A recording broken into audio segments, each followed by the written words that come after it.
On today's PMEA's Take Note podcast, we are speaking with jazz singer and songwriter Ann Hampton Callaway, all on today's PMEA's Take Note podcast.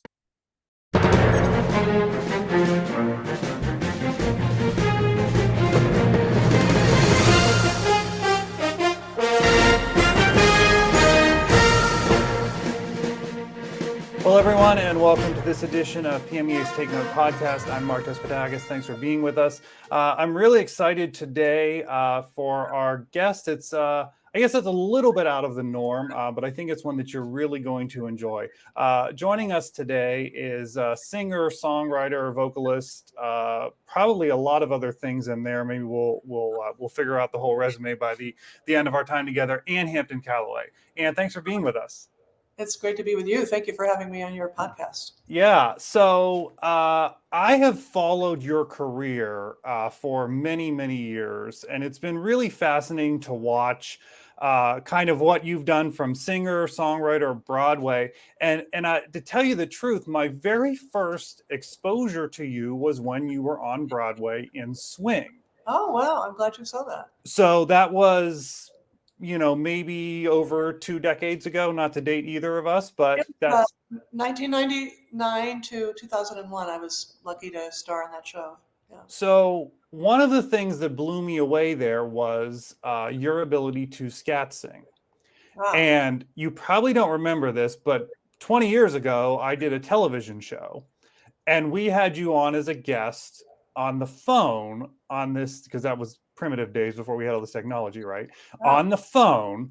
And we talked a little bit about it. I just want to show this little clip from then, just because, right? Okay. Amazed by scat singing, what you can do. Isn't it interesting? Yeah. I mean, where did you learn that skill? I mean, I know a lot of musically inclined people, and they really don't have that skill. Well, it always came naturally to me. My mother is the singer in the family. She's a wonderful singer, pianist, and she's a voice teacher in New York. But my dad, who's a journalist, happened to love jazz and happened to sing scat. So when I was a little girl, walking around the house, I'd hear my dad scat singing just, for fun. I was thinking this. We've been talking about scat. Maybe could you explain exactly what it is to our viewers? Sure. Scat is the use of voice rhythmically to a harmonic structure, say a song, which has chords. And it's basically taking the voice and using nonsense syllables. Like some people like to do, like Frank Sinatra would say doobie doobie doo. Mm-hmm. But everybody seems to have their own scat syllables, like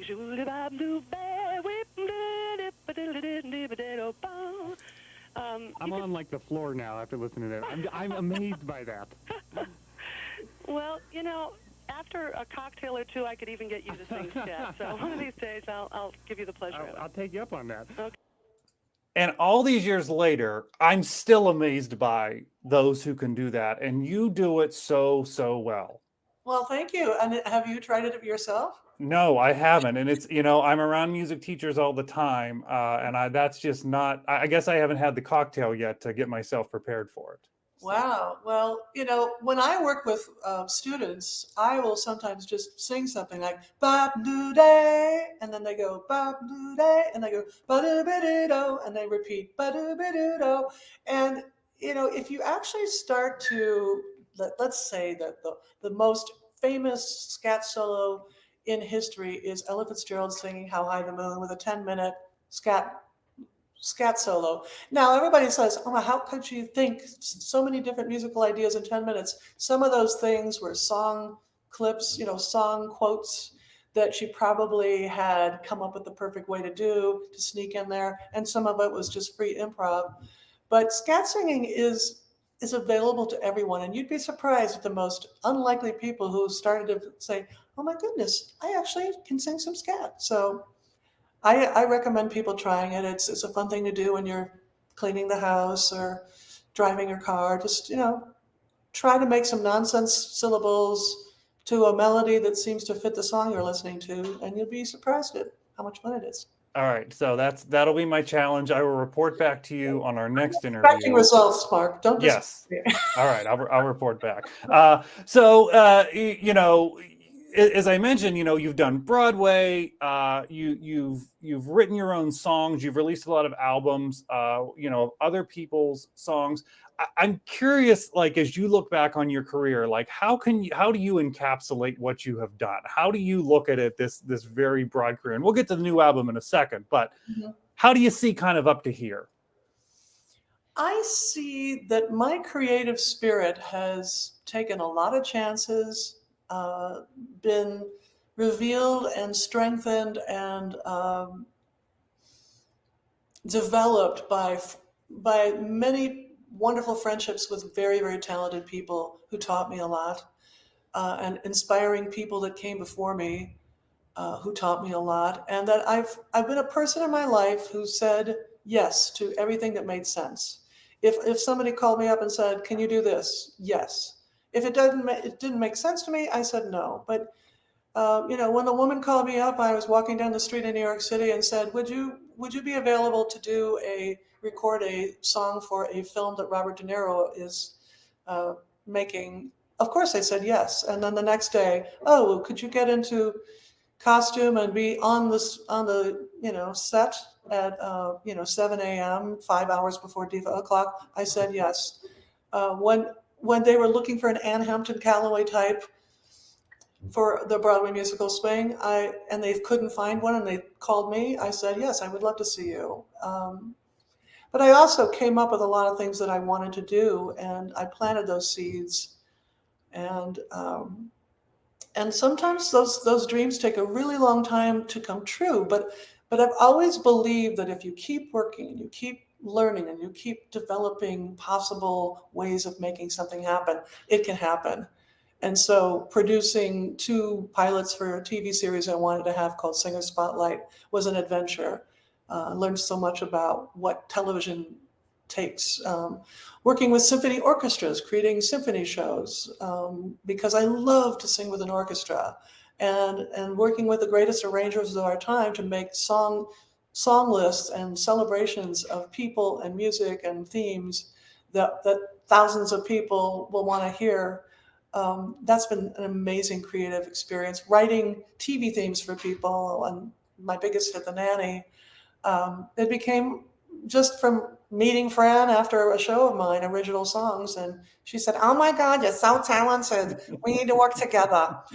And and then when she called me up after several songs that I had written, the pilots didn't go anywhere, and she said, "Would you please write a song for this new series I'm trying to develop called The Nanny?" I said yes. Saying yes and being open to possibilities and open to people and being friendly has led me to an incredibly rich life. I never dreamed that I would get to stand on a stage next to Stevie Wonder and sing the finale with him. And, I never dreamed that Wynton Marsalis would be on several of my CDs. But if you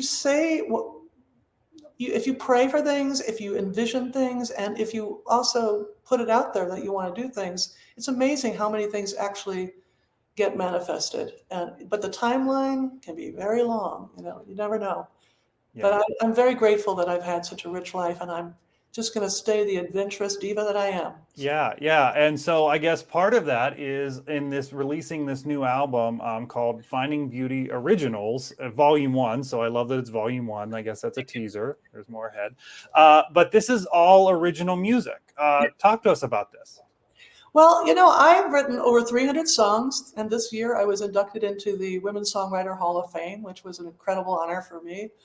And it was really on my mind during the pandemic when this album began, that on my bucket list, what would I really feel if, let's say I didn't make it through the pandemic and I died? And I'd be up there in heaven going, why didn't I ever do that album of original songs? I have so many songs that are unheard. It's like Emily Dickinson died with drawers and drawers of poems that nobody knew. And I always found that to be so sad. So when I mentioned this dream to my friend, Deborah DiMartini, who had commissioned songs, that's how I made my money during the pandemic, was doing online concerts and doing songwriting commissions. And she said, "Well, you should do it. Let's do it." And I said, "What do you mean?" And she said, "Yes, I'd like to underwrite this." And she also wants to underwrite part 2. And I'm just blown away. I mean, who does that? So it became a very beautiful, long, interesting process of doing singles. We did 5 singles, and then the rest of the songs, my wonderful team, Trey Henry and Paul Villapiano, have a production company called The Chemistry Set, and they arranged and put together the musicians for all of these songs. And it just became this amazing experience. And in fact, one day Trey said, you know what, this is the best pandemic ever, because we were having so much fun. And now it's out there, it's alive, people are listening, the response has been incredible. It's probably my best charted CD of my life. And I hope that many other singers will want to sing these songs, and they become a part of the new standards. Yeah, and I love that you've done some collaboration on some of these songs, but Yes. I have to say my favorite collaboration that you've done in the past is when you do it with your sister Liz. Yes, I love singing with my sister. I just think there's an extra special connection there. There is. It's not just the singing and the vocal sound and the phrasing that we do so carefully together and intuitively together. There's all the love, and the life that we've shared together. So it resonates in a very powerful way. Yeah. So I've seen you perform live several times. And one of the things that you sometimes do is you'll ask the audience for some random words, and then you create a song out of it. And it's a fascinating thing to watch. Where did that come from? Where did that idea come from? Well, I think I'm just a natural, first of all. But when I was 12 years old, I was, I was in Riverdale, where we were living at the time. And I was sitting by the pool reading this book by Bob Dylan called Tarantula. And he wrote this book in a few weeks or a month or so. And it was all free association writing. I thought, this is so interesting that he could just write, whatever came into his mind and then just call it a novel. And so I was already writing journals. I was already writing song lyrics. I was already writing poems. But I started journaling free association and just writing the first thing that came to my mind. And I couldn't believe what came out. I was like, who is this person? I'd like to know her. She was much smarter than me. And I like to tell people I do my best thinking when I'm not trying. And when you're doing that, for people who want to learn how to do this, Julia Cameron wrote a wonderful book called The Artist's Way. And this was after when I was a kid that I started doing this. So that really limbered up my intuition. And I have one of my best friends is the rhyming dictionary. So my brain has processed rhymes quite a lot through the years. But when I moved to New York from Chicago, I'd be singing in these piano bars and people would be talking. And I thought, you know what? I'm just going to make up a song about them. I'm going to involve them. I'm going to be in this moment. And it started out as sort of a dare to myself. And then it became something that I just miraculously could do in any setting, with constant, symphony orchestras. I've done it with, I've done it a cappella, in front of important occasions.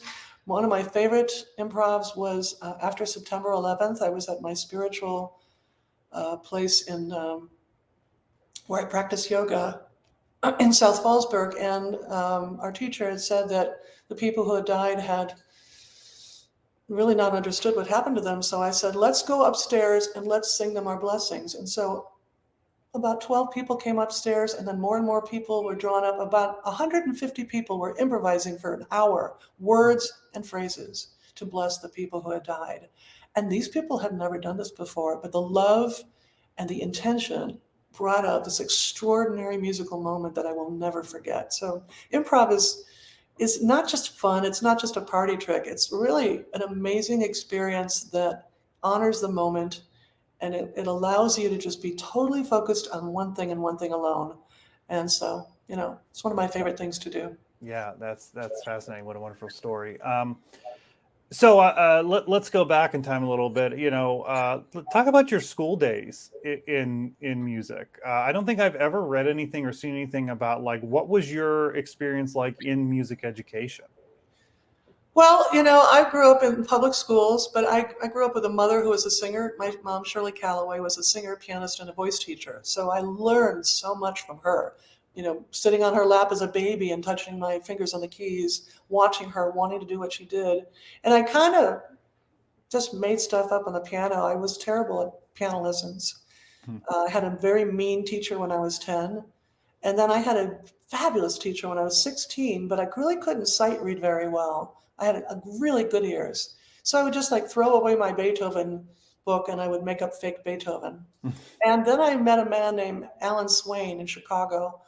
And before I moved to New York, he taught me how to play jazz piano and play any kind of chord with any voicing.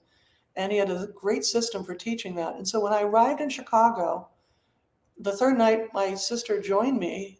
Liz moved to New York as well. We went to this little piano bar. And because I had studied with Alan Swain, I could say yes when I got a standing ovation when I sat in that night at the piano bar. I could somehow learn how to do 6 hours of music a night at that little piano bar by where we were staying. And that began my career. But I was an acting major. I like to say I served 2 years at University of Illinois in Champaign-Urbana. And the teachers were kind of bullies. They were bitter that they hadn't, made it themselves on Broadway or, in theater. And so I realized that this was not going to be, for a very sensitive person that I am, there's not going to be how I would continue my education. So moving to New York, I got to study acting, music. I wanted to be an opera singer for a while, and I got an amazing technical vocal. I developed great vocal technique from two great opera singers, one a Swedish one that I studied with at New Trier East, and one at my college, Nick DiVigilio. And that really helped me to develop an instrument that could, do a show 8 days a week on Broadway or sing being sick anywhere on a long tour. And that was a marvelous way to get to know how to use my instrument and how to keep it safe. And as Leontine Price, the great opera singer, said, sing on your interest, not your capital. But growing up with my dad, who was a great lover of jazz, and then my mom, who was, an amazing singer and performer, was very helpful in developing my gifts. And then they had a superb record collection where I heard the greatest singers from the day I was born, and I learned so much just listening to them. I wanted to know all of them. I wanted to sing with them all, and I did. So that's kind of the out of school stuff. Was there, did you do music like in elementary, middle school, high school? Did you do any Well, I'll thing? give you an example. In Chicago at Nettlehorst at our grade school, they said, "Oh, we're gonna have band lessons," and I said, "Oh, I want to learn how to play the flute." So I signed up for flute. The next day, they said, "Oh, we don't have enough money." So we had a little bit of music in schools, but we had an amazing in my junior high school, great teachers. I did chorus and a lot of encouragement in my junior high school in Riverdale. And then when we went to New Trier East High School, my sister and I had the best teachers, and I got to star in musicals there and plays there, and work with some incredibly brilliant people. And so many people who grew up in that school and went to that school became very successful performers because of the great education and encouragement we received. And so when I got to college, thank God I had that as my foundation, because otherwise I would have been discouraged and maybe not continued. Yeah. Well, I'm so glad that you had that at least to kind of as that springboard. I'm a little bummed that the flute didn't work out, because when we interview people, I always like to hear like, what was your high school marching band experience? But I don't get to ask you that question. No, but you know what I love to do is I love to be a flute vocally. I make a flute sound vocally like Herbie Mann, and people love the voice is actually an orchestra, and certain songs I bring out my cello, certain songs I bring out my flute, certain songs I bring out my brass section. There's so many colors to the voice. And so, I'm glad I learned how to play the piano, and now I do one-woman shows, and people love the intimacy of just seeing me sing and play at the piano. And but I love to work with great artists. Yeah. In addition to me being singing. So we probably have some aspiring young vocalists listening to the podcast. What's your advice to them if they want a career with singing at the center of it? What would you say to them? Well, I think there's so many things. Well, first of all, congratulations to anyone who realizes what a great joy and honor it is to sing. To me, singing belongs to everyone, whether you're professional or not. But if you want to be a singer, I would highly recommend that you get a great voice teacher, and you can, if you're a natural singer, you can do without voice lessons. My sister really was a natural singer, and she's done pretty well, but my mom coached her when she needed to. But we don't drive a car without taking lessons. And if you really want to learn all that your voice can do and sing in any situation, no matter whether you're sick or you're tired or whatever, having the technique to learn your craft is a great thing to do. If you can, learn an instrument too, because then you could perform on your own and not have to pay everybody else sometimes. Learning how to act is good, because when you're singing a song, you are in a moment, you're creating a moment. And if you can act and be in that moment and believe in that moment, then the people will totally be so much more engrossed in what you're doing. Always look at the lyrics and learn how to really understand what they say, and on many levels of emotion, and where is the story, and where does it start, where does it begin. When you're singing, think about, who are you singing to? When you're singing a song, are you singing it to that person in your mind? Are you singing it? Are you looking in the mirror and having a come to Jesus moment with yourself? Is it a beautiful night and you're singing to the moon? Or are you singing to the love of your life? Are you singing to someone who passed away? There's so many things that if you up the stakes of that moment, what that song is, and make it personal for yourself, if this is just you singing a song, not being in a show doing a character, you can have the most incredible renditions of songs because they mean something really important to you, and they almost make it hard to sing because it's such an emotional thing. When I work with students and in master classes, I'll tell somebody, sing to your father, he's about to die, sing the song to your father.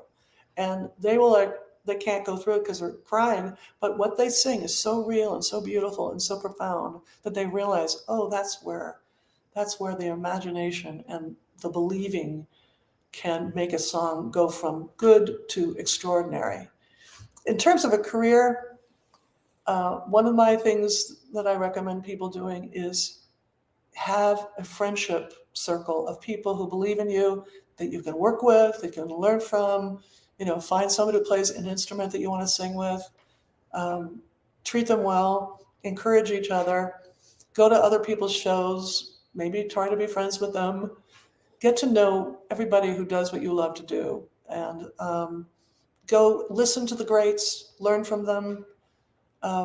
If you can write down your words before you sing a song and really have them so much as a part of your being, then you will not have stage fright. You go on that stage and you can enter the world of a song and not think about anybody, not need to be self-conscious, not need to be afraid. Just believe in the song you're singing, and the beauty that is only yours will come out to the audience. Never get discouraged. There will be people who don't understand you. There will be people who are bitter and will say mean things to you. They certainly did to me. But just believe in that beautiful part of yourself that is the knowing one. You can call it God, you can call it your higher power, you can call it the spirit within, but always listen to that. And when you go to bed, give thanks. When you get up, give thanks. When you feel discouraged, give thanks for whatever is good in your life. Don't ever let anything take away your belief in who you are. You're supposed to be here. You are a person who matters. And be the best you can be. Don't try to be Adele. Don't try to be Ella Fitzgerald. Try to be the best you can be. You can learn from them. You can see what they do, but find what is true to you and learn how to do that. And you will have an amazing life. Yeah, thank you so much for that. I mean, that's so inspiring to hear. I mean, on a vocalist level, but I think for any of us in some of those words, as you were talking about how you coach, in a master class, maybe I was thinking about, my initial introduction to you, as I said, was when you were in swing, and I started to go out and buy some more albums at that point. And as I would listen to you do these great classics in jazz, which at that point I did not know were great classics in jazz because that was not my genre that I had followed. Right. I not only learned about that music, but what blew me away was that passion and your emotion came through in each song. And as the song changed on the CD, I distinctly heard that emotion change, and it was very noticeable, and that really did stand out to me. And that's something, of course, you're still doing all these years later, and that is so impressive to me. Well, I think that's the real joy of singing, is to really listen to your band, listen to the story that is in the words, listen to your own heart, listen to what's going on in the world at the moment you're singing the song, and just sort of let it all, be enmeshed within you as you record or as you perform, and don't hide who you are. Just share who you are. If you have the courage to share who you are, you will embolden other people to share who they are. And I don't think we'd have war in this world if everyone felt true to themselves and they felt that they could be themselves and could be valued as who they are. And so music is a great teacher for so many things in life. Yeah. And, my last question actually was to me, you've already kind of answered it, was, what would you say to teachers to help young vocalists? But I think you've kind of even encapsulated that in your previous answer. Well, one thing I would say to teachers, though, is the language of teaching is so delicate. I always say, tell the truth with love. And if you don't know how to tell the truth with love, then be quiet until you figure out a way to say it. There are people who learn from example. There are people who learn from encouragement. No one learns from being abused. No one learns there are people who say, oh, if you have stage fright, then don't be a performer. Don't ever listen to people like this, and never treat people like that. Always recognize the possibilities in people. Build on what's already there. Build on the beauty of the individual of your students and encourage that, and then help them discover in themselves the pieces that they're not yet familiar with, and let them discover those things. And always try to create a safe place for your students that makes them feel it's okay to fail in public. If everyone feels like we're listening with love, and it's like you tried something, it might have worked great, it might not have worked right, it's okay, try again. Teaching is a very, very important responsibility, that you do not crush anyone's dreams ever. But you also don't need to sugarcoat things and make things, condescending. You need to be real, but tell the truth with love. And also have a lot of keys in your keychain, because some people like a really gentle approach. Some people like an exciting approach. Some people like to be given interesting ideas. Some people just need something physical, to see something, and to figure out what each person responds best to, whatever their senses are most open to, and find that language to help them discover the greatness that is in each side of every human being. Yeah. Again, such wonderful advice, and thank you so much for that, for both students and teachers. So, I'll encourage folks to go to your website, annhamptoncallaway.com, to see the full tour of where folks can find you. And you're very busy. You're out constantly, it seems, which I guess that's the fun of it. But I want to point out some events that might pique the interest of some folks in Pennsylvania. If you're on the western side of the state, in Pittsburgh on December 21st at the PNC Theater at Pittsburgh Playhouse, and that's a holiday-themed concert. Yes. Yeah, which so that's my neck of the woods, so you may see me there. Oh, good. Yeah. And then for those on the eastern side of the state, you can go to New York City, the 24th, 26th, and 30th at 54 Below. Actually, it's the 24th and the 26th through the 30th. Oh, okay. Oh, all right. And also, I think there's a likelihood that we will be doing a live stream. So stay in touch with my sister, and I are doing this show together. It's called Yuletide Revelry, and we often do, the final performance on live stream. So, if you want to find out, stay in touch with our social media, Liz Callaway, Ann Hampton Callaway, and hope we'll see you online or in person in New York. Yeah, for sure. And again, the website is annhamptoncallaway.com to find all of that. But follow social media. You post a good bit on there and keep us updated. So, Ann, thanks for taking some time to talk to us and giving us some great inspiring words. Oh, it's such a great pleasure. I wish everyone the very best, and let's keep this music alive and well. Absolutely. And thank you all for joining us on this edition of PMEA's Take Note podcast. And we want to thank our sponsor, the Grove City College Department of Music. We will see you next time.